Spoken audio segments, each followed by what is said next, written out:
Kisah akan berfokus pada seorang pria bernama Goro Idezuki. Ia saat ini pergi ke sebuah desa terpencil untuk menemui seorang anggota mafia yang seorang diri mengurus peternakan hewan. Entah apa tujuannya, Goro memberitahu jika ia sebelumnya telah menghabisi 2 rekan pria tersebut dan tinggal si mafia sajalah yang kali ini harus dihabisi dan...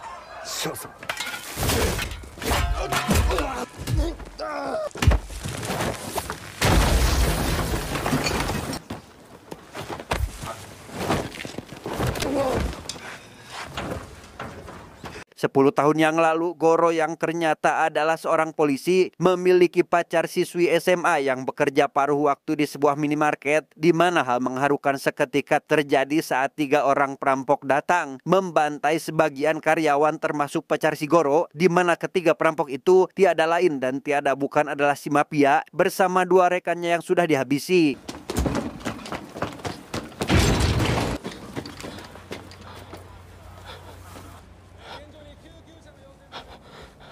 Disinilah Goro sekarang berada di sebuah bangunan kosong bersama pihak kepolisian yang mengamankannya, di mana kepala polisi yang mengetahui identitas dan masa lalu Goro kini lekas menawarkan pekerjaan khusus sebagai agen rahasia untuk menyamar sebagai Yakuza dan menyusup dalam klan paling berbahaya bernama Helldog.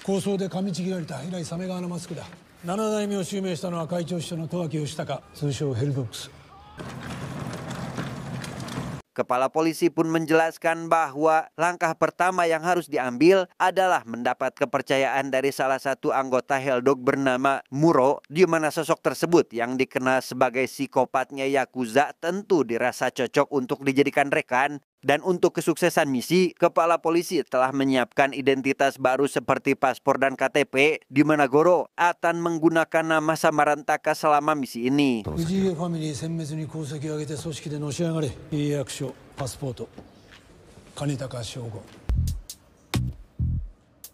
1 tahun kemudian, lebih tepatnya saat Taka alias Goro sudah resmi jadi anggota Helldog, ia yang mendapat misi di Bangkok dengan Muro mengisi waktu luang dengan melatih pria itu supaya mahir bela diri. Taka benar-benar menjalani penyamarannya dengan sempurna, bahkan Muro sama sekali tidak menaruh curiga terhadap rekan yang belum lama dikenal olehnya itu. 握り飯12個食べたよ。夕頃空っぽにしたまま半年以上天敵だけで過ごした時期あったんですよ、ガキの頃。Setelah seharian menunggu, Taka yang mendapat pesan terkait target yang sebentar lagi akan datang, lekas bersiap ke posisi masing-masing untuk menyambut kedatangan sosok itu. Dan tepat saat si target dan anak buahnya memasuki area yang disiapkan, ia dan Muro tanpa buang waktu langsung memulai pergerakan sampai akhirnya...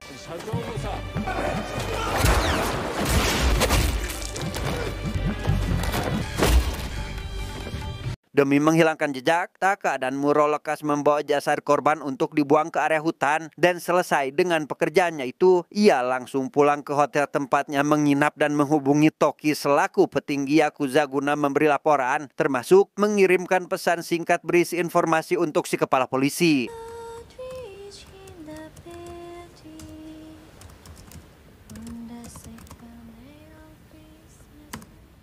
Keesokan harinya, Taka dan Muro yang kembali ke negara Jepang langsung pergi ke markas tempat biasa Helldog berkumpul, di mana kedatangan mereka yang dirasa tidak mendapat sambutan baik dari salah satu klan membuat Taka yang emosi lekas menantang semua orang di sana untuk bertarung sampai Toki datang menghentikan perselisihan mereka.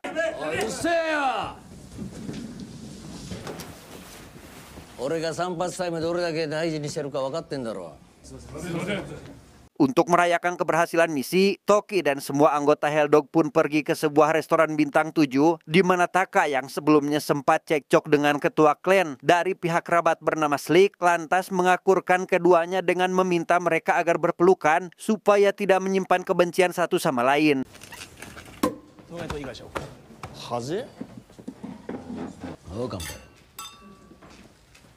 Selesai dengan jamuan pertama, Taka yang diajak pergi ke ruang karaoke menolak tawaran tersebut dengan alasan ingin istirahat saja. Ia diam-diam pergi ke sebuah tempat relaksasi untuk menemui rekannya sesama agen bernama Nyonya N, di mana keahliannya yang mahir di bidang memijat membuat beliau kini telah jadi orang kepercayaan penasihat Helldog, dan ia ingin menghabisi sosok itu demi balas dendam atas kematian anaknya.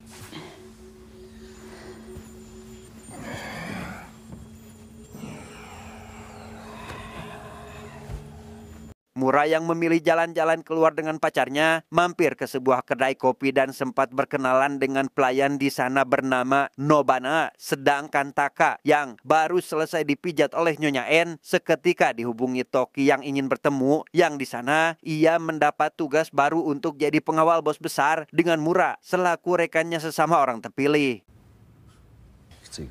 俺たちは詳細があるわけでもないし、得意なのはそっち方面ですから。 Sepulangnya ke apartemen, Taka langsung melaporkan hal itu kepada kepala polisi melalui pesan seperti biasa, dan setelah tertidur pulas, ia seketika terbangun oleh suara kemunculan seseorang yang masuk ke dalam apartemen. Sosok itu ternyata adalah pacar Toki bernama Emiri, di mana Taka rupanya menjalin hubungan gelap dengan wanita tersebut. 大丈夫。私用心深い。やばいよ。冷たくされたら喋っちゃうかも。 Keesokan harinya Nyonya N pergi menemui pelanggan tetapnya, yaitu si penasehat Heldog, yang mana dalam perjalanan menuju kamar ia terus mengamati area sekitar yang terdapat penjagaan ketat, dan di sana si penasehat yang memakai topeng hidung itu pun mengeluhkan punggungnya yang akhir-akhir ini sering sakit.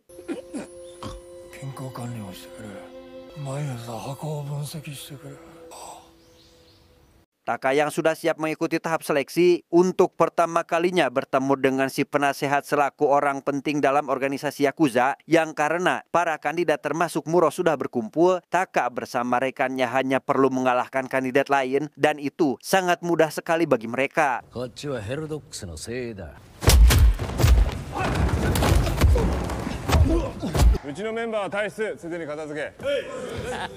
Selesai dengan seleksi pertama, bos besar bernama Toake akhirnya menampakkan diri karena ingin melihat potensi dari para calon pengawal, di mana pada tahap kali ini Taka dan para peserta diberi rompi anti peluru untuk menerima tembakan dari jarak dekat, yang mana jika dua di antaranya sanggup bertahan dan kembali bangkit, maka peserta itulah yang akan diangkat jadi pengawal pribadi.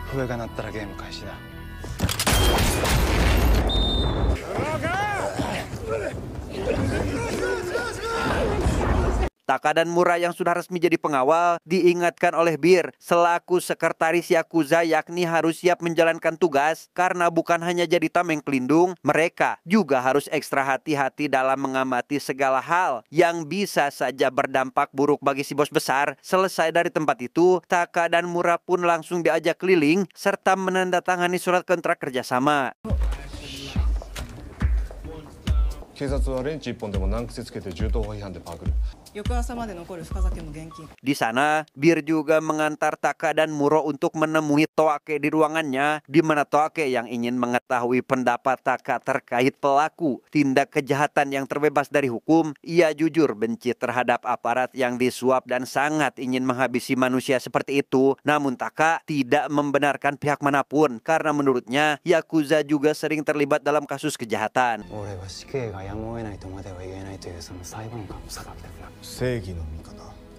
Karena jawaban yang didapat ada benarnya, Toake mengganti topik pembicaraan dengan memuji kehebatan Taka dan rekannya. Ia meminta mereka untuk tidak keberatan jika suatu saat menyelamatkannya dari rasa bosan, yakni dengan cara bertarung.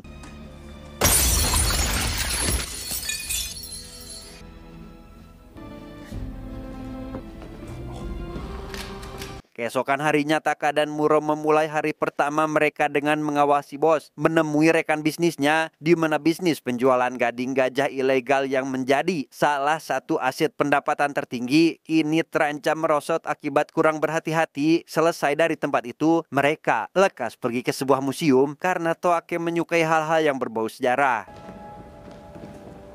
Body check wa shouchuu sa. Shumi ya bijutsukan meguri.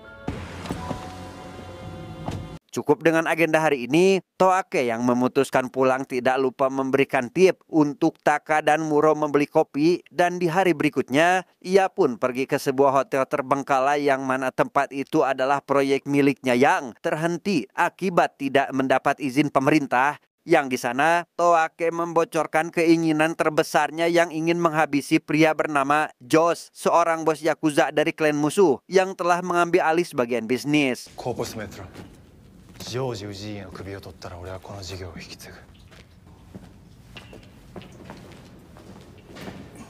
Taka yang kembali menemui Nyonya N di tempat relaksasi, lekas menceritakan pengalamannya dalam mengawal. Hingga tak lama, ia pun ditemui oleh si kepala polisi yang mengaku ingin membicarakan sesuatu, di mana Taka yang diberi misi baru yakni mencuri data penting milik Toake, bahkan dipersilahkan menghabisi sosok tersebut jika ada kesempatan. 十分が死んだら24時間以内に娘。十分が襲われたら 50% の確率でそこに俺もいますよ。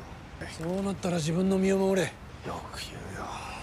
Dalam perjalanan pulang, Taka yang melihat ke depan toko tempat tragedi perampokan yang menewaskan pacarnya dahulu, seketika mendapat sapaan dari masyarakat yang mengenalnya sebagai pahlawan, dan karena tak ingin penyamarannya terbongkar, Taka pun lekas pergi dari area itu tanpa menyadari jika salah satu anggota Helldog melihat kejadian tersebut.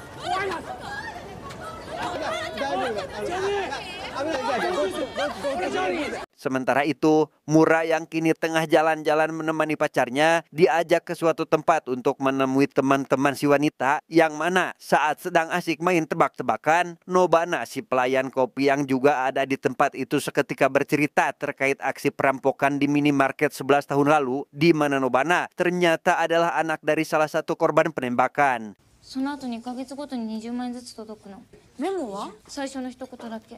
ノバナのお母さん亡くなったのって12、3年前だって。 Di sana Nobana juga bercerita bahwa pada waktu itu ada seorang polisi bernama Goro Idezuki yang rela keluar dari kepolisian untuk menghakimi para pelaku, dan tepat pada 6 bulan lalu ia mendapat kiriman amplop berisi uang dan catatan singkat yakni para pembunuh telah membayar perbuatan mereka, di mana si pengirim yang berinisial GI membuatnya yakin jika orang itu adalah Goro Idezuki. 認識で犯人を十何年追いかけて殺したってわけ。 11年ありえない。だとしたらすっげえいい話じゃない？もしあったら Singkat cerita, esok hari pun tiba. Taka yang dipanggil oleh Toki diberitahu terkait musuh bebuyutan mereka yang tiada lain adalah Josh, di mana sosok itu yang saat ini diketahui telah menyewa sekelompok pembunuh bayaran untuk menghabisi Toake, membuatnya harus makin ekstra teliti dalam memastikan keamanan demi menyelamatkan bos besar mereka dari bahaya. 何をすればいいんです。リュックはねえや。でもね。嫌な予感がするんだよ。そう言ったら俺は外された。 Selesai dari tempat itu, Taka kembali menjalankan pekerjaannya sebagai pengawal. Ia kali ini mengantar Toake ke sebuah hotel untuk menemui dua anak buah Josh yang salah satunya bernama Henrik. Tujuannya adalah menyuap mereka agar berkhianat terhadap bosnya sendiri dengan cara membocorkan informasi. 済みの金3億を用意した。こいつを情報収集に役立ててくれ。 Meski sempat menolak, Hendrik akhirnya setuju saat diberi uang muka, dan untuk merayakan awal kerjasama mereka, para wanita langsung diundang masuk ke ruangan, bahkan Bir asik menyanyikan lagu favoritnya di atas panggung.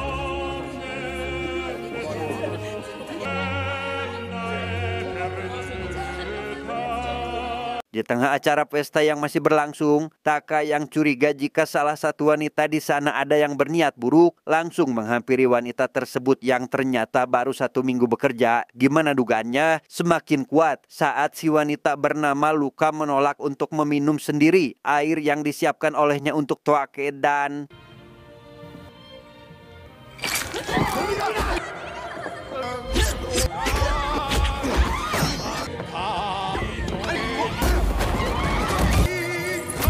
Setelah dibuat tak berdaya, Luka langsung dibawa ke suatu tempat untuk diinterogasi. Namun, baru saja akan dimulai, Toake seketika menyadari jika wanita itu sebenarnya telah menelan alat pelacak. Sadar jika ini adalah jebakan, ia pun meminta Bir dan yang lainnya agar bersiap menghadapi serangan musuh yang sudah pasti mengetahui keberadaan mereka. 俺なら女殺し屋に発信機を飲ませます。 Sesuai prediksi, Taka yang mengawasi kamera CCTV menyadari kehadiran para pembunuh bayaran, sehingga tanpa buang waktu, ia pun lekas datang ke tempat interogasi untuk memberi peringatan, dan karena minim persenjataan, maka perkakas seperti golok dan palu sajalah yang harus dimanfaatkan oleh mereka dan...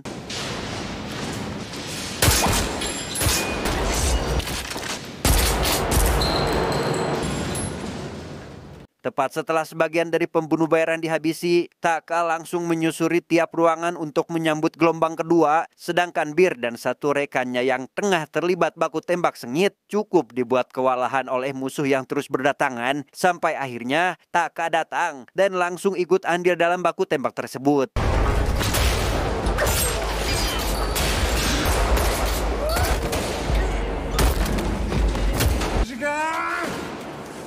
Dampak dari kejadian itu, Bir pun kehilangan nyawa akibat terkena tembakan, sehingga untuk membalaskan dendam atas kematian pria itu, Taka dan yang lainnya langsung pergi menuju suatu tempat yang diduga sebagai markas Jos saat ini, yang mana dalam perjalanan, Muro yang seketika membahas tragedi perampokan 11 tahun lalu, hal itu cukup membuat Taka panik saat mendengarnya. バイト3人とパートのおばさんが撃ち殺された。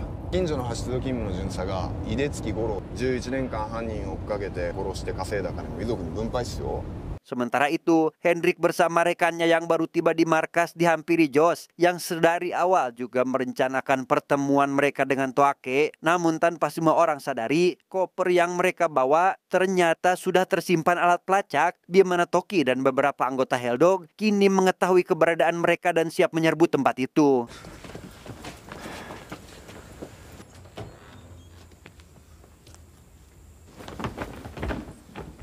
Taka dan rekannya yang baru tiba di sekitar lokasi langsung bergegas untuk ikut berpartisipasi dalam melakukan pembantaian. Namun, belum juga mereka sempat ke tempat itu, Taka dan anak buahnya sudah lebih dulu memulai penyerangan dan...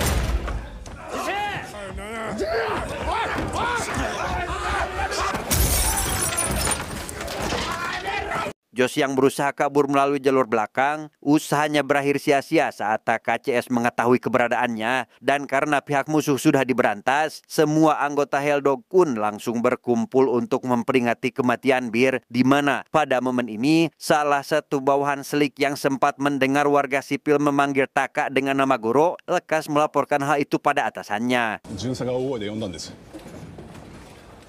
警官は金高の暗票ゴロって呼んだんですよ。おい、出月、ゴロって。車の中で室岡さんが話した。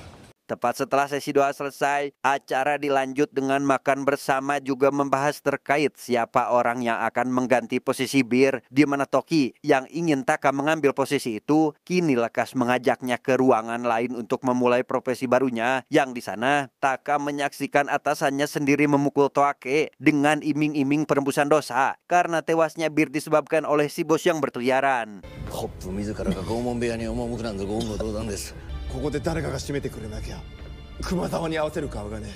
Melihat kejadian itu, para anggota Helldog yang seketika berdatangan membuat Toki lekas mengambil sebilah pisau untuk memotong jarinya sendiri. Namun saat hendak melakukannya, Taka dengan cepat menghentikan atasannya itu dan si bos juga meyakinkan anak buahnya bahwa ia memang selayaknya pantas menerima semua ini. 会長、熊の愛称歌をみんなで歌おう。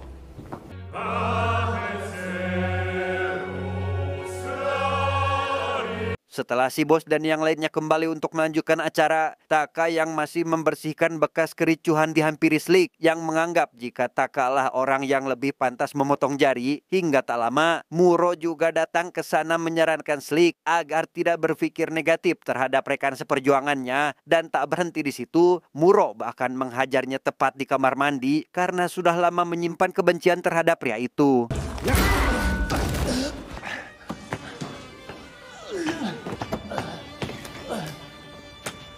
Dalam situasi terdesak, Slik yang berusaha meyakinkan jika Taka adalah Goro Idezuki sama sekali tidak membuat Muro sedikit pun percaya dengan perkataannya. Ia pada akhirnya tewas di tangan pria itu dan Muro mendapat masalah baru, yakni harus menghadapi anak buah Slik yang menyaksikan kejadian tersebut dan...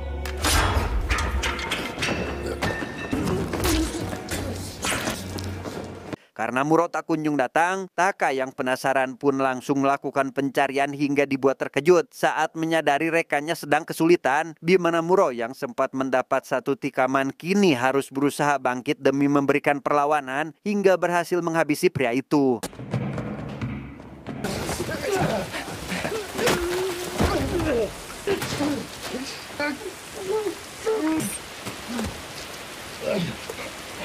Pada situasi ini, Muro yang sudah pasti akan jadi buronan Heldog harus mencari tempat aman untuk bersembunyi. Namun, sebelum pergi, ia yang ingin mengetahui apakah Taka merupakan agen rahasia, lekas menanyakan hal itu secara langsung, di mana Taka yang tentu tidak ingin membocorkan penyamaran, lantas menjawab jika dirinya adalah Heldog sama seperti Muro, hingga pembicaraan pun terhenti akibat anak buah Srik yang mulai berdatangan.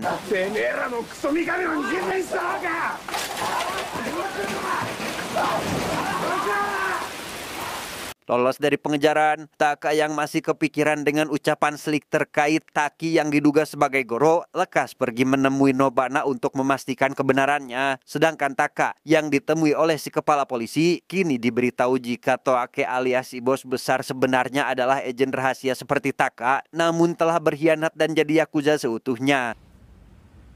警視庁と FBI が組んで鍛錬し東証会に投入した潜入捜査官だ。 Di tengah pembicaraan, Emiri yang seketika masuk membuat Taka seketika panik karena sadar identitasnya akan terbongkar. Namun di luar prediksi, ternyata wanita itu juga merupakan agen rahasia sama seperti dirinya, di mana tujuan si kepala polisi menemui mereka adalah memberikan perintah baru yakni menghabisi 3 sosok penting demi memusnahkan klan Heldog untuk selamanya. 3人同時に抹殺する。 Tanpa membuang waktu, Taka langsung menyiapkan senjata api yang sengaja disembunyikan di beberapa titik. Ya, berencana akan menghabisi si bos besar di markasnya sendiri. Sedangkan Emiri yang hendak menargetkan Toki kini malah mendapat hambatan karena perselingkuhannya telah terbongkar. Tapi meski begitu, Emiri berhasil selamat setelah menyuntikkan cairan berisi racun pada tubuh pria itu.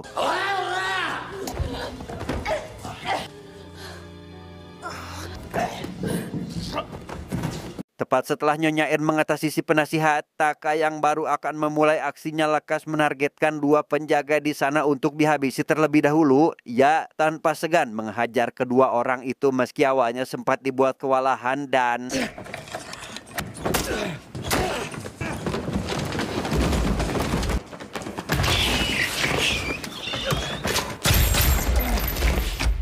Setelah kedua penjaga dibuat tak berdaya, Taka pun langsung masuk ke ruangan Toake untuk menghabisinya. Namun sebelum itu, ia seketika diberitahu terkait pembelotan Toake sendiri yang awalnya ditugaskan jadi agen rahasia dan masuk ke dalam klan Heldog tanpa sadar jika sosok itu kini tengah menjebak Taka supaya jujur sendiri jika dirinya juga agen rahasia sehingga...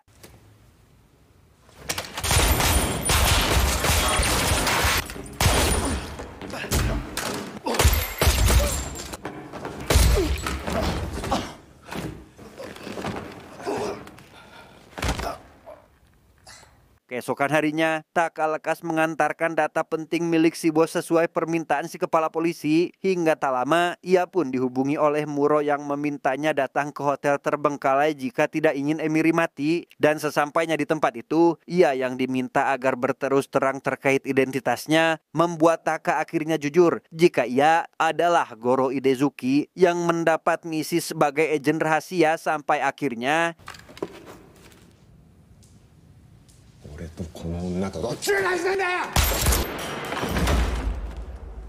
Dan ya, meski berat menghabisi nyawa rekannya sendiri, Taka yang terpaksa harus profesional dalam menjalankan tugas sempat memilih bundir untuk menebus kesalahannya. Namun hal itu tidak jadi dilakukan, mengingat ada Emiri yang saat ini tulus mencintainya. Begitu pula Taka yang tak ingin kehilangan wanita itu.